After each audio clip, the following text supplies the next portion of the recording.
Chaitanya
Somehow, unexpected arrangement. Here I sit again, and this is a very special day. It's the day after Ekadashi.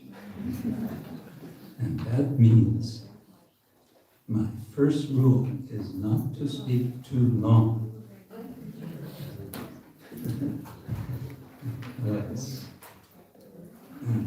That would be a great aparad to the assembled Vaishnavas and Vaishnavis. I'm happy to share with you some reading this morning, and I want to say, I hope you'll bear with me, because again, I'm going to be discussing in a way which might be a bit different from what we're usually, our usual format or content. And it's not exactly a continuation from yesterday. We're taking a different kind of approach to the Bhagavatam.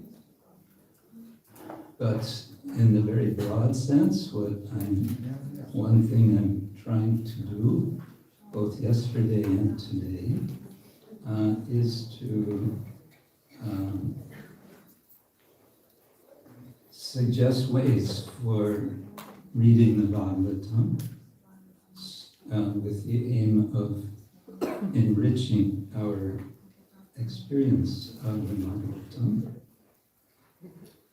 And so we're continuing to discuss 5th canto as we are in our seminar. This title and so on, as to explain a little more context, I'm preparing a presentation for an academic conference that's coming up in a few weeks. It's a very interesting conference that happens once every 3 years in Dubrovnik. Yes, it's the Dubrovnik International Conference on the Sanskrit Epics and Puranas. And scholars come from as far away as New Zealand. Sometimes. I've participated in this conference 3 times before, presented, and I'm preparing this presentation something like what you will see and hear now. I'll be making some changes, but it helps me to do that preparation to share this with you. So it's a work in progress. That's a nice way of saying, don't mind, but this may not be fully polished. And I'm very interested in your comments, your criticisms, your ideas how to correct or improve. Okay, but first we will chant a famous verse from, let's not quite want, yeah, from the 5th canto, chapter 12. Whoops. What happened here? Oh, yeah. We got the wrong one. Let's go. Well, Hare Krishna. We'll need, yeah, we need the verse, I thought. Yeah, I need the other one. Sorry. Okay, meanwhile, I will chant the verse. And then I'll make the translation. Let's see. I can find it. And 12. Okay, or if you have, let's try it. Not so fast. There we go. Okay.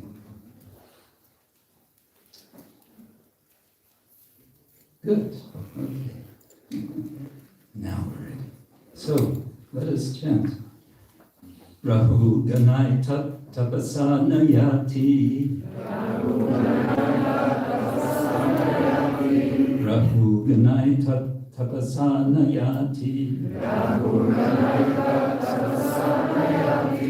Nache Jaya Nirvapana Krihatma.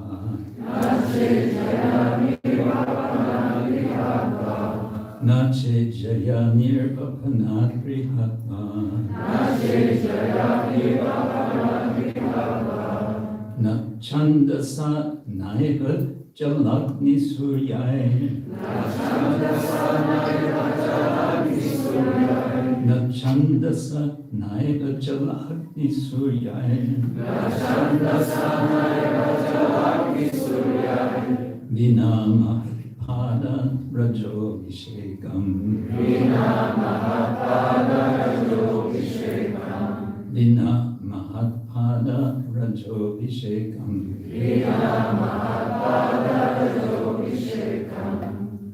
Others?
We hear an echo in the kitchen. Oh, it's a speaker. Yeah. Otherwise, I get confused. Okay. We can go through word for word. Rahugana.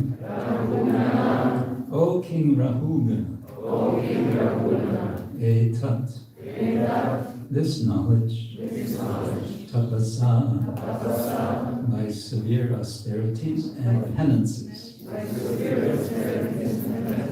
nayati, does not become revealed, na, not, cha, also, ijaya, by a great arrangement for worshipping the deity. Nirvapanat,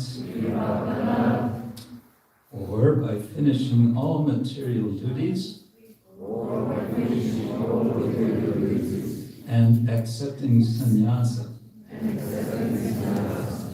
Grihat, from ideal householder life. Va, or, na, nor. Chandasa, by observing celibacy, or studying Vedic literature. Na eva, nor. Jala Agni Suryai, by severe austerities, such as keeping oneself in water, in a burning fire, or in the scorching sun. Vina, without, Mahat, of the great devotees. Raja, the dust of the lotus feet. Abhishekam, smearing all over the body. Srila Prabhupada gives an interesting translation of this word. Because usually Abhisheka means, what we do when we bathe the deity, so it means more like pouring liquids and sprinkling and so on. Abhisinchana, but yeah, smearing all over the body. Smearing what? The dust of the lotus feet. The lotus feet of who? Of great devotees. Translation and purport by His Divine Grace. A.C. Bhaktivedanta Swami Srila Prabhupada Ki Jai. My dear King Rahugana, unless one has the opportunity to smear his entire body with the dust of the lotus feet of great devotees, one cannot realize the absolute truth. One cannot realize the absolute truth simply by observing celibacy, that is brahmacharya, strictly following the rules and regulations of household life, leaving home as a vanaprastha, accepting sannyasa, or undergoing severe penances in winter, by keeping oneself submerged in water, or surrounding oneself in summer by fire and the scorching heat of the sun. There are many other processes to understand the absolute truth, but the absolute truth is only revealed to one who has attained the mercy of a great devotee. And purport. Actual knowledge of transcendental bliss can be bestowed upon anyone by a pure devotee. Vedeshudur labam adur labamatma bhakto. One cannot attain the perfection of spiritual life simply by following the directions of the Vedas. One has to approach a pure devotee, anyavilashita shunyam jnana karmati anavritam. By the grace of such a devotee, one can understand the absolute truth, Krishna, and one's relationship with Him. A materialistic person sometimes thinks that simply by executing pious activities and remaining at home, one can understand the absolute truth. That is denied in this verse. Nor can one understand the absolute truth simply by observing the rules and regulations of brahmacharya. So one only has to serve the pure devotee. That will help one understand the absolute truth without fail. And so ends Srila Prabhupada's purport to this verse. Rahugana tapasana yati nachejaya nirvapana grihava nachandasa naiva javagni surya vinamahat adarajoshekam. Okay. The story of Maharaj Bharat is a substantial portion of the 5th canto. Almost 1/3 of the 5th canto. I think it's 8 chapters out of 26. So it, from that perspective, seems to, just in volume, it seems to be an important story. And I think we could review the story briefly before I go into some, let's call it rhetorical analysis. We'll see how that goes. Okay, I think practically all of you know this story, so this is just a reminder. So there's a king, King Bharata. He's the son of the first of 100 sons of Rishabdeva. And after 10 million years of ruling the kingdom, he retires to the forest to meditate. And his meditation, which is very advanced meditation, is suddenly interrupted. The roaring of a lion distracts his attention, and a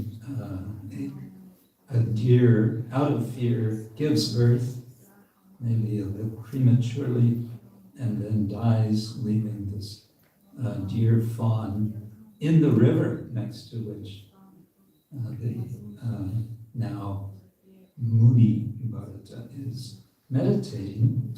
And he feels compelled to rescue and then to raise, to take care of this fawn. And so he becomes more absorbed in caring for this deer than in his devotional meditational practice. Eventually he dies, and to kind of illustrate a point made by Krishna in the Bhagavad Gita, wherever your mind is fixed at the time of death will determine the next life. So he's thinking of this deer, he becomes a deer in his next life. No ordinary deer, because he's able to remember his previous life as Bharat Maharaj. Well, with that memory, he resolves to keep as focused as he can in this deer body, and he keeps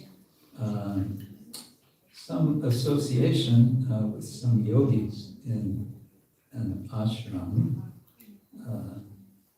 perhaps listening to their discussions. And then after that life, he is born as a Brahmana, and now again, still remembering his meditational yogi devotee purposes, not wanting to become again entangled in material life. He feigns dullness. That means he plays as if he's deaf and dumb. He cannot hear, he cannot speak. At one point, some tantrics, worshippers of Kali, decide that this very healthy-looking young man, Jada Bharata, as he's called, would be an ideal sacrifice for Kali. His body has no faults. He's very, very strong, and will certainly be pleasing to Kali to make this sacrifice. But there's a surprise for all of these tantrics when the personality of Kali jumps out of her murti, grabs the swords of the tantric so-called devotees of Kali, and she proceeds to slaughter all of these tantrics one after another, in this way protecting the devotee Jadabhara. Well, his trouble is not over, although it's a milder trouble. He is drafted into service as a carrier for the palanquin of this king Rahugana, and he dutifully takes up the service. Again, he's apparently recognized for being strong and healthy, but now he has a different style of carrying than the other carriers. And because of his unsteady walking, he becomes the subject of verbal abuse by Rahugana. And then, at at this point, finally, perhaps for the first time, Jadabharata speaks in this life. And what he speaks is so penetrating, so powerful, that Rahugana, who apparently is a pious king, immediately recognizes, I have made a huge mistake. This is a great sage. And so he gets off of his palanquin, he offers obeisance, he begs Jadabharata, please instruct me. And then we have 3 chapters, I believe, of instructions, the last 2 of which is an extended allegory, the forest of material existence. And actually it's that allegory which is the reason I'm going to be presenting at the conference on the Sanskrit epics and Puranas, because the theme for this year is forests and water in the epics and the Puranas. So, okay, that's the story, and now we get into a little bit of thinking about this story. And what I noticed, one thing I noticed about it is interesting, I found, is that it consists of so many what I'm calling reversals. There's one condition, and then there's a kind of reverse of that condition, and then there's another reverse, and then there's another reverse. So first there's a king, he becomes a yogi, then the yogi, usually yogis are just absorbed in themselves, he becomes compassionate, Yogi Bharata becomes compassionate Bharata. Then a wild deer, baby deer, a fawn, he's called in English, becomes a, well, I'm just calling a semi-domesticated deer because of being raised by Bharata. And then Bharata, after becoming himself a deer, another reversal, becomes remorseful Bharata. He's remorseful that he has forgotten his initial purpose to reach devotional perfection. And so he becomes a kind of domesticated yogi deer. And then the yogi deer takes birth as a brahmana, so a deer becomes a brahmana, that's another reversal. Then Jadbharata, who's respectable, Brahmins are respectable even if they don't speak or hear. He becomes a potential sacrificial animal victim. So from Brahmana becoming what would be regarded like an animal, simply fit for sacrifice. And then comes the very dramatic reversal when Kali's devotees become her sacrificial victims. There's a real turning of the tables. Another reversal, Jadbharata becomes a forced laborer, and then he becomes recognized as an exalted sage. And then Rahugana, who was pious but materialistic, in what seems like just a moment, becomes elevated by this teachings of the sage in Jadabharata. These teachings which are about what? They're about a foolish merchant, businessman, who is seeking wealth in a forest and who experiences one reversal after another, one defeat after another, one trouble after another. So these are so many reversals in the story. Well, so what else? Now I'm making a bit of a speculative leap, if you like. Narrative reversals. Narrative means stories, so there's a story. What happens, then this happens, then that happens, and then something else happens. Narrative reversals can be compared, I'm suggesting, to churning. What happens when you churn? You are reversing the direction of the milk or the yogurt, and that reversal process has a chemical effect which manifests as butter. And churning is a big motif in the Bhagavatam, in the 8th canto. 8th canto? Yes. The churning of the, or is it 6th? I always get mixed up.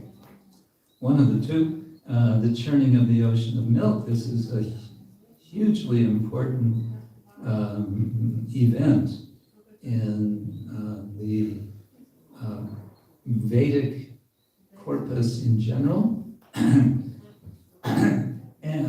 excuse me, in the Bhagavatam. So, what is the result of that churning? We all know the result of that churning is that Amrita is produced. Similarly, in this story, also Amrita is produced. What is the Amrita of this story of Bharat? Maharaj, it's the Amrita of wisdom, which is gained and shared by Bharata. Bharata gains wisdom through this several stages of rehearsal. We can talk about that at some point if we have time.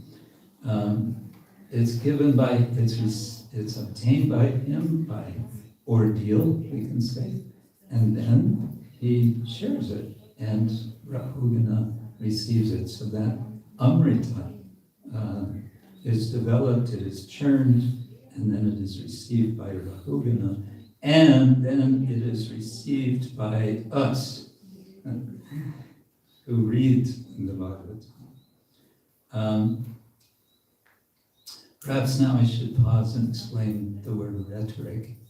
What is rhetoric? Do you have you must have a Croatian or Serbian word. Rhetoric. Easy. Now, if I ask you what is rhetoric, you will go,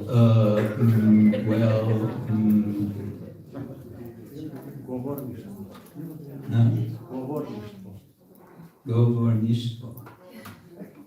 Speaking. No, it's more than that. It's more than that. Rhetoric is language for persuasion. It's speaking in order to persuade, to convince. And this is why do we read the Bhagavatam? We want to be convinced of something.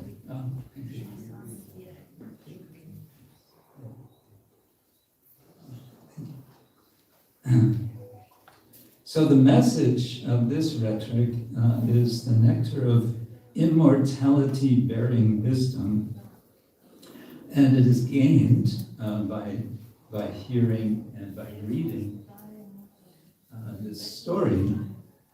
And this is, I'm suggesting, a kind of churning process. Okay, now, little lesson in Greek rhetoric.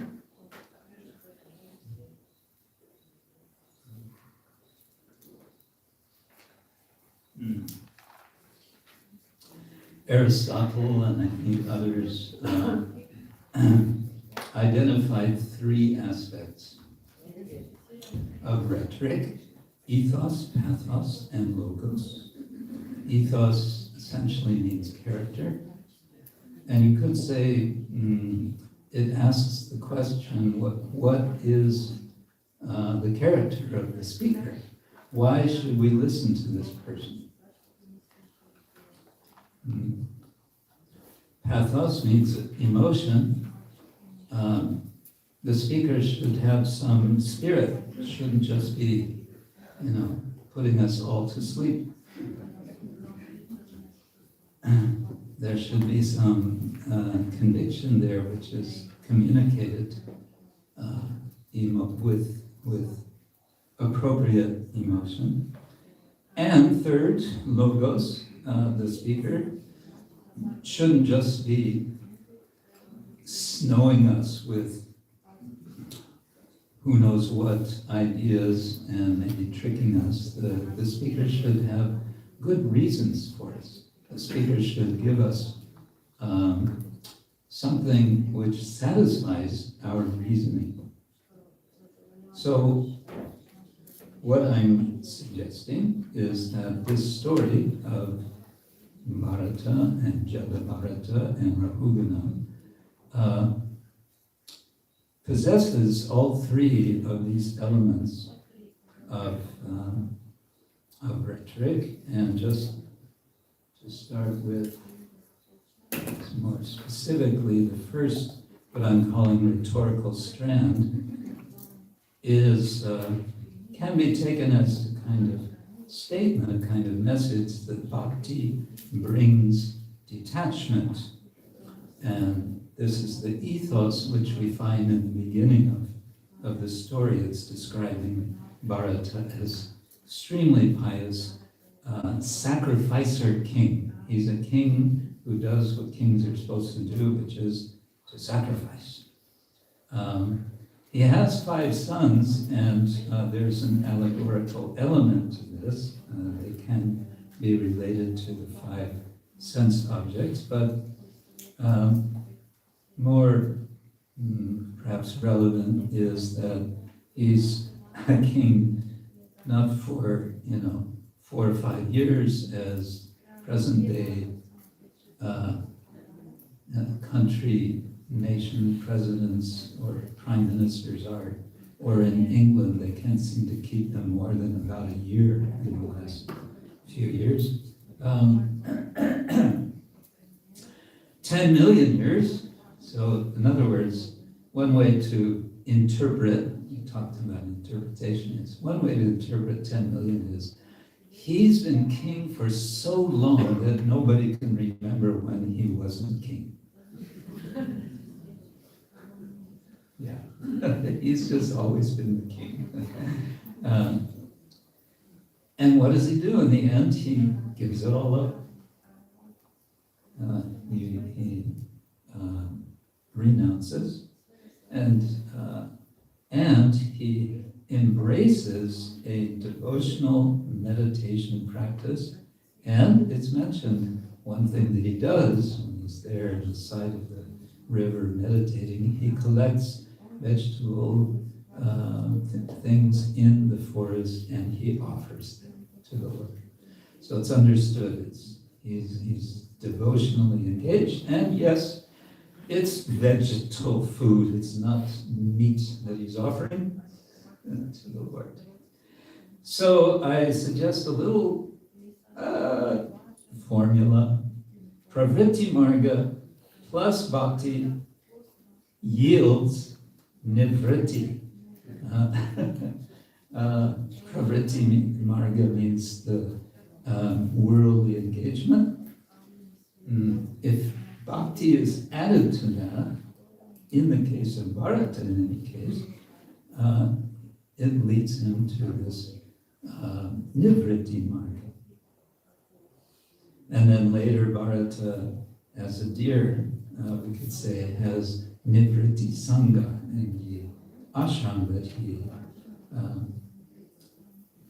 as we say in English, hangs out at.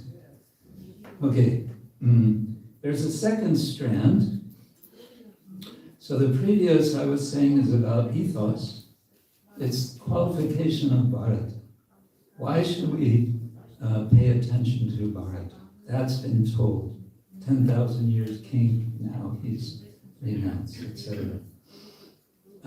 Second strand is about pathos. Bhakti as emotional attachment. Well, as we know, Bharata is, first of all, he's moved by what we, I think, would call compassion, by this helpless, orphaned deer fawn. And we might want to say it's his sense of wanting to protect the praja. He's been a king for a long time, and good kings, what is their mood? They want to protect the praja, the citizens, the progeny. So that feeling comes to him, and he kind of debates with himself, but he feels, no, I have to protect. So that is pathos. As he's caring for the deer, he becomes so absorbed, his pathos becomes really very intense. And a kind of footnote to this is it anticipates the pathos of the residents of Vrindavan in Vraja in the absence of Krishna. He's overcome with great anxiety when the deer is not within his view. He's afraid they will be attacked. The deer, she will be attacked by predator animals. And then we have a third strand of rhetoric, and that is logos. Bhakti brings wisdom. And I'm suggesting a few things that could be included in this category. Bharata as a deer, he's remembering his past life. That certainly involves wisdom of a very experiential sort. Bharata as the Brahmana, feigning being dull, that's also his wisdom to not get, again attached, to get again absorbed in material life. Bharata as a sacrificial victim seems to accept his fate. He never complains. He certainly doesn't fight against these tantrics. He just, Hare Krishna, whatever. He seems to be utterly and completely surrendered. And then this attitude of his, this full surrender, this acceptance of his fate, brings about, it yields the divine, I'm saying divine protection, because Kali is some sort of divinity.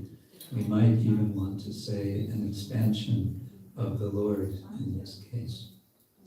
And finally, the more extensive elaboration of logos, you could say didactic form of logos, is Jadabharata teaching Rahuga.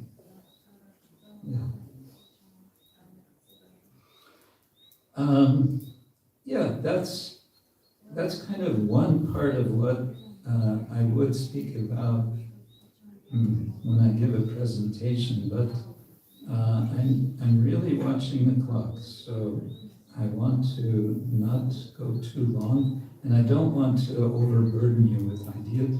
I'll just mention now that it comes to my mind as I was reflecting on this story, that it's possible to also think about what I call rhetorical fractals. What is a fractal? Well, we have a definition. I'll give you the definition. Something from geometry. A fractal is a complex geometric pattern that repeats itself at increasingly small scale.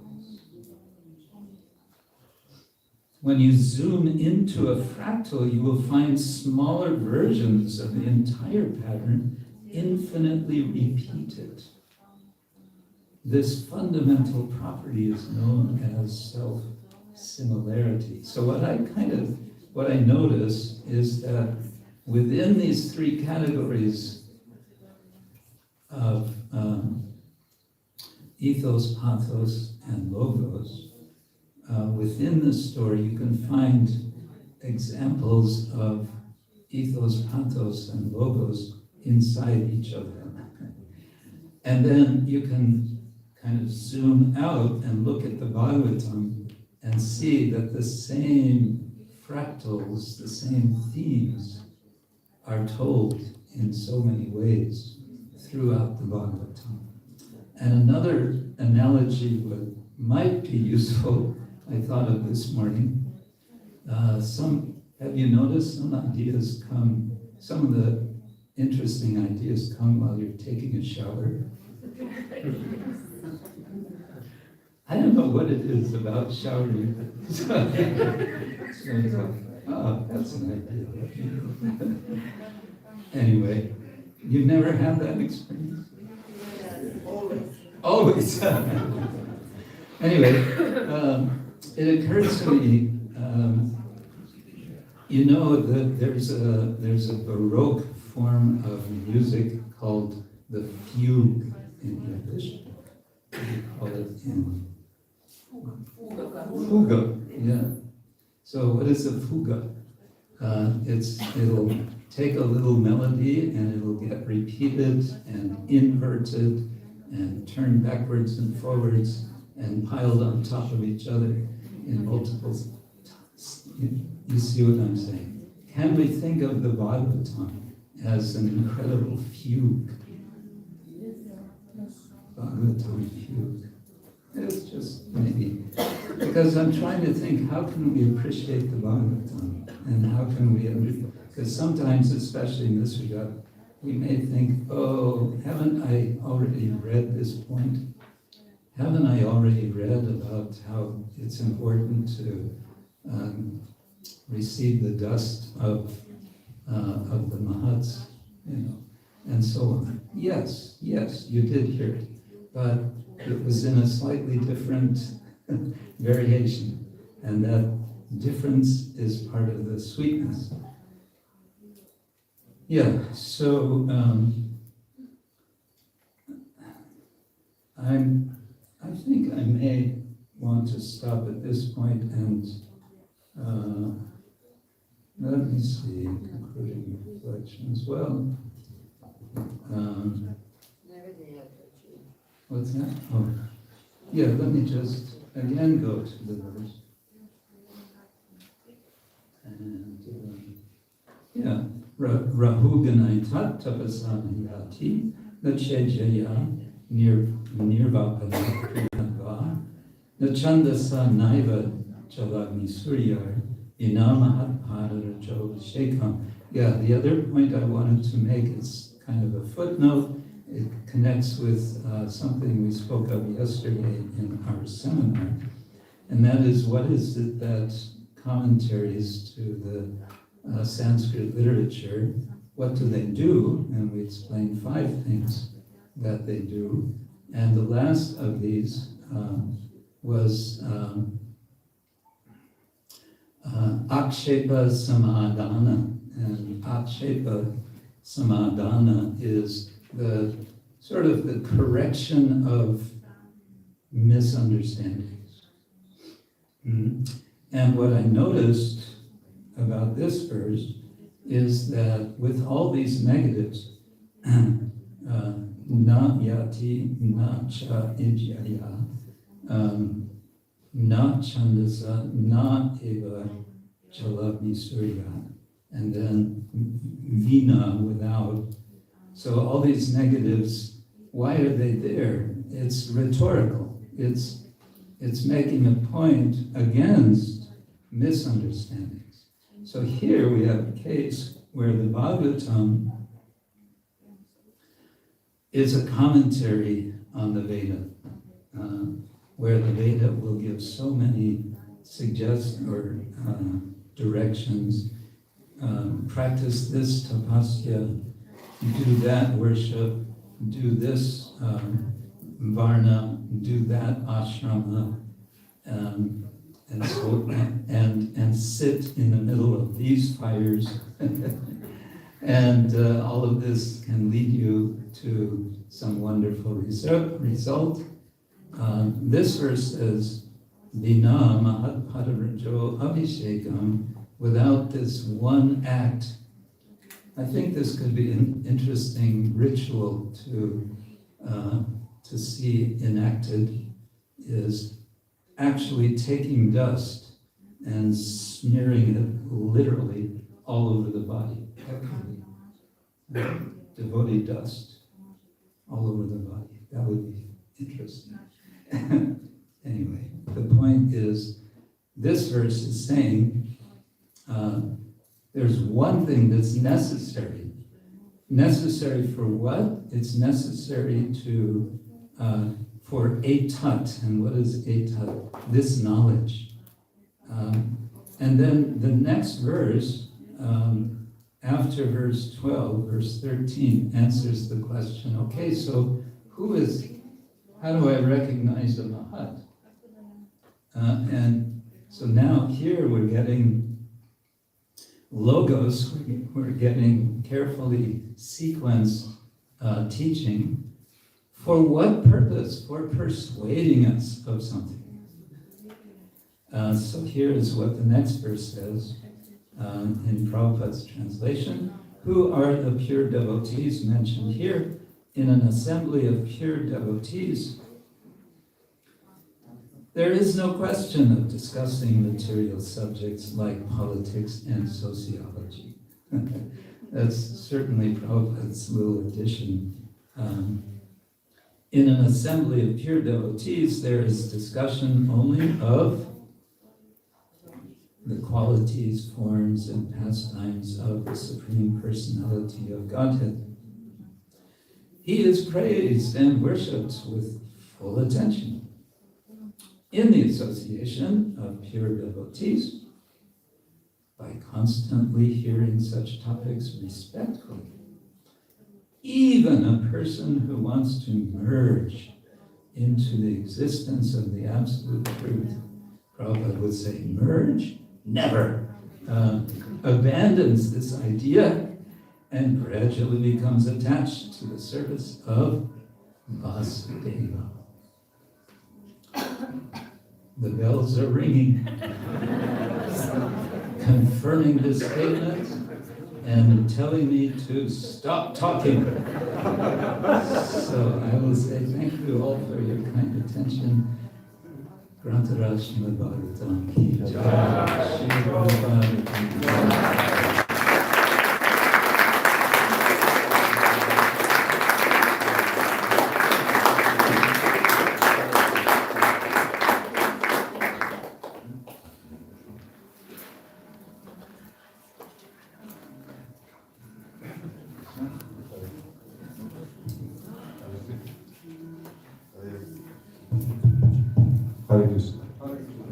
So dear devotees, right after prasadam, we will have one parikrama.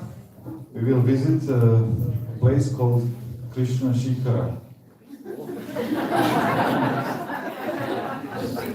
It is actually a black peak, but in Sanskrit it sounds Krishna also means black. Krishna means black and Shikhara means peak. So, confirmed. And on the way we will also see something interesting. The idea is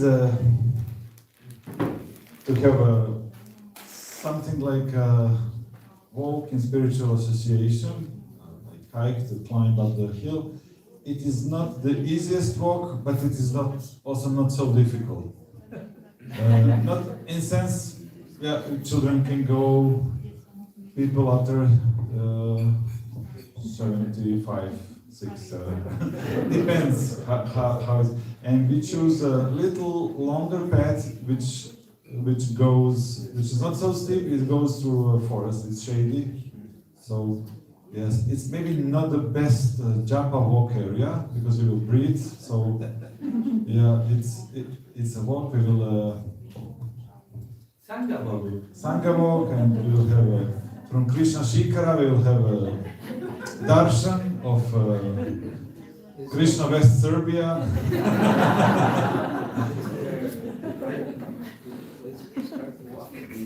Okay, someone can. No. We start to walk from here. I mean, if you just want to reach that place, you can drive with car to some point, then walk on the not so nice path. It's like a shortcut, but we will not have any activity there. We will just, because it takes maybe 35-45 minutes in one way and back. So yeah, and we will see. I don't want to spoil the surprises, but we will see something interesting there, and Satyananda Maharaj will say something about that. And yeah, so yes, we will start sharply in whatever time.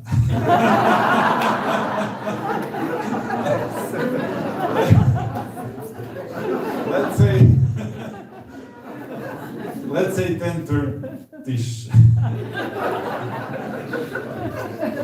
Thank you. And please follow the Krishna West Serbia dress code. Yeah, it's mostly because we are passing by the Orthodox Church and the police station and the market. Yeah, she's translating on the. Yeah. So everything is good. And when we come back, we will be very hungry, and we will hopefully get some prasadam for the lunch. And then in the afternoon, as always, we will have at 5 p.m. seminar of Satyananda Swami. And then, as I told yesterday evening, but to remind you, dress nicely, we are going to theater. We will have. We had to leave this place just right after the seminar. Gornitai will get personal arati only with Pujari, and devotees need to prepare that. So we are coming back at, I would say 7:45, but also sharp. Sharpish time. Okay, and we have a birthday devotee. Ananda, oh, she's there. She's ready to accept gifts. So we can sing one Vaishnav song. Hare Krishna to you. Hare Krishna to you. Hare Krishna to you. Hare Krishna. Hare Krishna to you.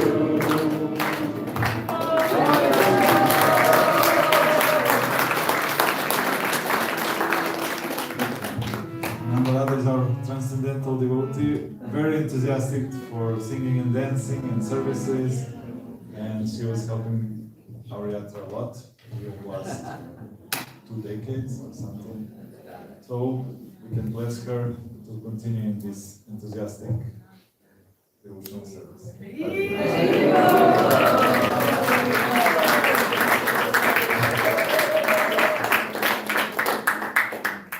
Okay, so prasadam is ready, and we should also ready. And bring some.